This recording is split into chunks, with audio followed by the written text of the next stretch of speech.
कृष्णस्त्वदीयपदपङ्कजपञ्जरान्ते अद्यैव मे विशुतमानसराजहंस प्राणप्रयाणसमये कफवातपित्ते कण्ठावरोधनविदो स्मरणं कुतस्ते सदाशिवसमारभ्यां श्रीशङ्कराचार्यमध्यमाम् अस्मदाचार्यपर्यन्तं वन्दे गुरुपरम्पराम्। नमः शिवाय साम्बाय हरे परमात्मने नमः। प्रणतक्लेशनाशाय योगिनां पतये नमः। ओम शांति शांति शांति।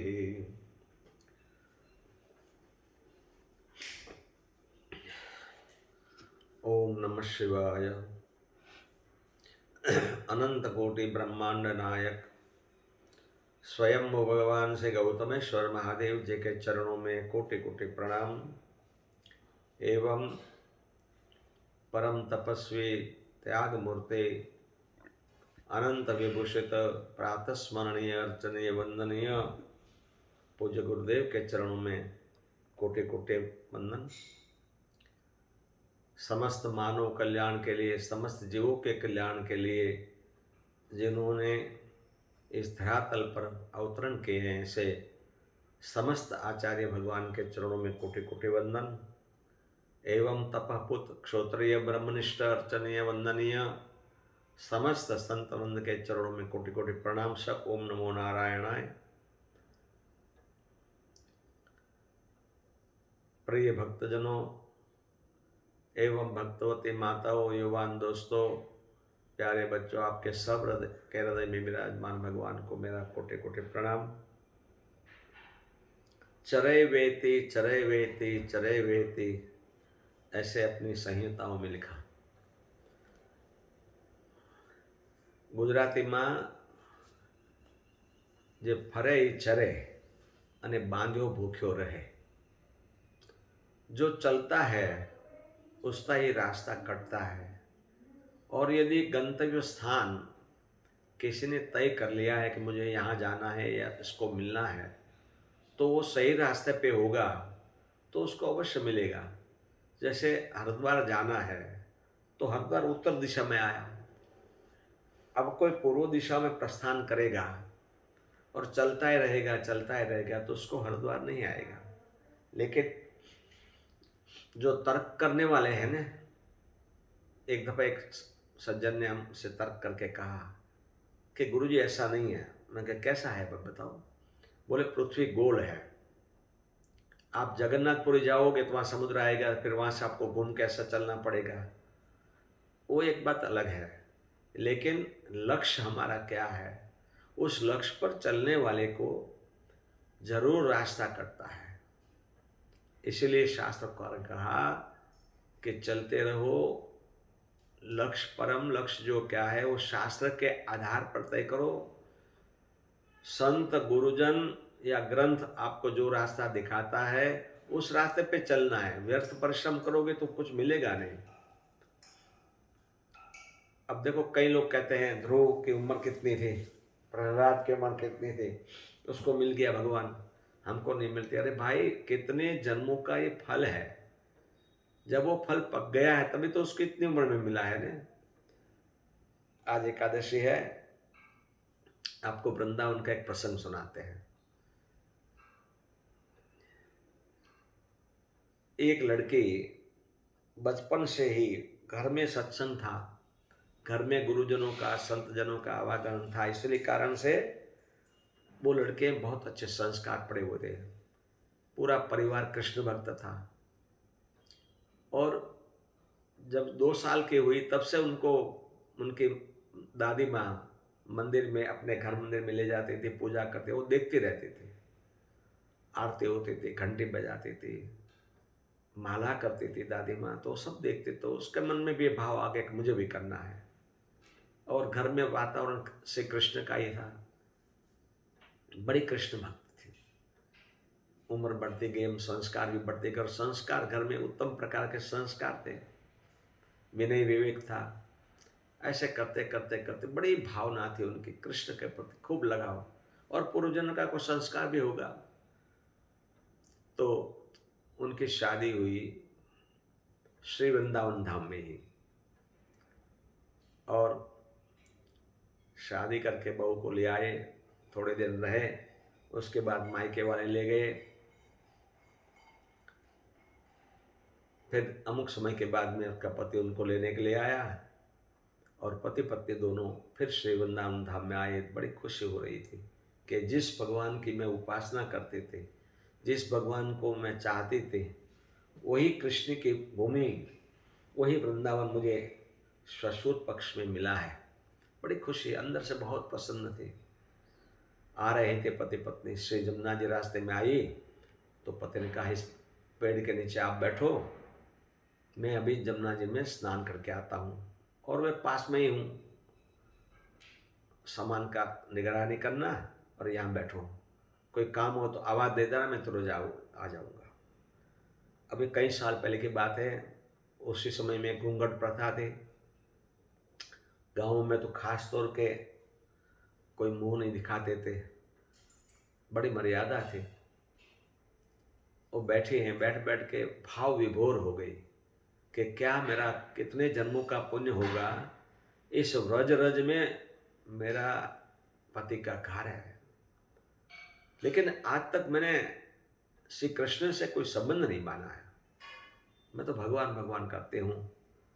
बस वो तो भाव में मस्त थे, उनको कोई पता नहीं था मैं कहाँ बैठे हूँ, कैसे हूँ, क्या हूँ। अरे मैंने कोई संबंध नहीं बनाया। मेरी शादी हो गई तो दादी माँ कहती थी भगवान कृष्ण की उम्र 11-12 साल है, ऐसे छोटी उम्र के हैं, तो मेरे पति तो उनसे बड़ा है, तो मैं यहाँ आई हूँ, तो ये तो मेरा ससुर का गांव हो गया ना, तो मैं जिसकी उपासना करती हूँ वो भी यहाँ रहता है, लेकिन यह वो छोटा, मेरे पति से छोटा है, तो वो मेरा देवर हो गया। बस ऐसे ही भाव में, देखो भाव ही प्रधान है, वो तो मेरा देवर हो गया, और मुझे आके कहेंगे भाभी भाभी, ऐसा कहेंगे, मैं खुश हो जाऊंगी। बस भाव समाधि में बैठी हुई थी। थोड़ी देर में 10 साल 12 साल का लड़का आया, आके कहने लगा भाभी भाभी, अरे मुंह तो दिखाओ तुम्हारा। वो तो एकदम भाव समाधि में से बाहर आ गई, अरे मुझे यहाँ कौन पहचानने वाला है, यहाँ तो कोई मुझे पहचानता नहीं है। तो एकदम घूंघट अपने एकदम पकड़ लिया अपने, कि कहीं आस पास के कोई बुजुर्ग लोग मुझे देख ना ले, और मेरी टीका ना हो जाए, मेरी निंदा ना हो जाए। वो लड़का ने कहा भाभी मुंह तो दिखाओ भाभी, ऐसे करके पास में आके एकदम जल्दी से वो घूंघट उठ खोल के उसका मुंह दिख गया, हंसने लग गया और भाग गया एकदम। वो तो डर गई। पति आया तो पति को सारी बात बताई कि कोई लड़का आया था भाभी भाभी करके, और हमारा घूंघट हटा के हमारा मुंह देख लिया और भाग गया। पति ने कहा अरे देखो वृंदावन है, यहाँ बड़े नाटक वाले बच्चे होते हैं, थोड़ा ध्यान रखो। बोले मैंने तो कुछ किया ही नहीं। बोले मैं देखता हूँ कौन है वो। घर चले गए। 2-4 दिन के बाद सास ने कहा कि बेटा बहू को श्री बिहारी जी का दर्शन तो कराओ, कहीं बाहर ले ही नहीं गया हो तो दर्शन करा के आओ, जाओ। पति पत्नी दोनों श्री बिहारी जी के दर्शन के लिए निकले। मंदिर में आए, बड़ी भीड़ थी, माताओं की लाइन अलग थी, पुरुषों की लाइन अलग थी। कहा तुम माताओं की लाइन में खड़े हो, मैं इधर से आ रहा हूँ। और वो तो बेचारे अनजाने, कभी देखा नहीं था बिहारी जी का मंदिर कैसा है क्या है, घूंघट निकाला हुआ है और वो चल रही है धीरे धीरे आगे, पति भी उस तरफ से चल रहा है। तो पति ने कहा बावरी तो घूंघट रख के ऐसे करेगी तो बिहारी जी का दर्शन कैसे होगा। अपना घूंघट, अरे कोई देख लेगा, कोई बड़ील देख लेगा, कोई बुजुर्ग देखेगा। बोले कोई नहीं देखेगा, सबका ध्यान बिहारी जी की तरफ है, तुम दर्शन करो। तो वो मान गए, उसने घूंघट हटा के जैसे दर्शन किया, तो जो लड़का उसको भाभी भाभी कह के पुकार रहा था, जो उसका घूंघट हटा के उसका मुंह देख लिया था, वही वहां खड़ा था लड़का। तो चिल्लाने लगे, अरे इधर आओ, इधर आओ, इधर आओ। वो एकदम पति भाग के आए हुए, क्या हो गया, क्या हो गया? अरे बोले उस दिन जो कहता था ना भाभी भाभी भाई, वही लड़का सामने खड़ा है। बोले कहाँ खड़ा है? बोले सामने तो खड़ा है, देखो ना, आपको नहीं दिखता है क्या? वही लड़का है जो मुझे कह रहा था। ओहो, क्या स्थिति! पति समझ गया कि इतने साल से वृंदावन में मैं रहता हूँ, लेकिन मुझे कभी बिहारी जी का दर्शन नहीं हुआ। उसी मंदिर में पत्नी को साष्टांग प्रणाम कर लिया कि तू कितनी भाग्यशाली है कि तू आते ही, वृंदावन में आते ही तेरे को बिहारी जी का दर्शन हो गया, कृष्ण का दर्शन हो गया। देखो, ये चरे वेति का अर्थ है। इसीलिए चलना चाहिए। जैसे पहले भी हमने पुनरावृत्ति नहीं करना चाहिए, लेकिन पहले भी आपको बताया था कि एक खत लिखते लिखते आपको नींद आ गई, तो सुबह उठते ही जहाँ से खत छोड़ा है वहाँ से लिखोगे। वैसे भगवान का भजन करते करते करते करते शरीर पूरा हो गया, तो दोबारा शुचिनाम स्मृतिनाम गेहे योग भ्रष्टो विजायते अथवा योगिनाम कुले धीमताम। तो भगवान अनुसंधान कर देंगे, इसलिए ये निकम्मा नहीं जाएगा। 3 जगह पे भगवान श्री कृष्ण ने श्रीमद् भगवद गीता में जेंटलमैन प्रॉमिस दिया है। भगवान ने अपने वचन से कहा है, नहीं कल्याण कुछ कुतिम दुर्गतिम तात गच्छति। हे तात, इस रास्ते पे चलने वाले की कभी दुर्गति नहीं होती है। न मे भक्ता प्रणश्यति, मेरे भक्त का कभी नाश नहीं होता है। और अंत में जाके कह दिया, सर्वधर्मान परित्यज्यम मामेकम शरणम व्रज अहम त्वाम सर्व पापेभ्यो मोक्षयिष्यामि मा शुच। इतनी प्रतिज्ञा पूर्वक कहा, तब भी हमको विश्वास नहीं रहता है, विश्वास हिल जाता है।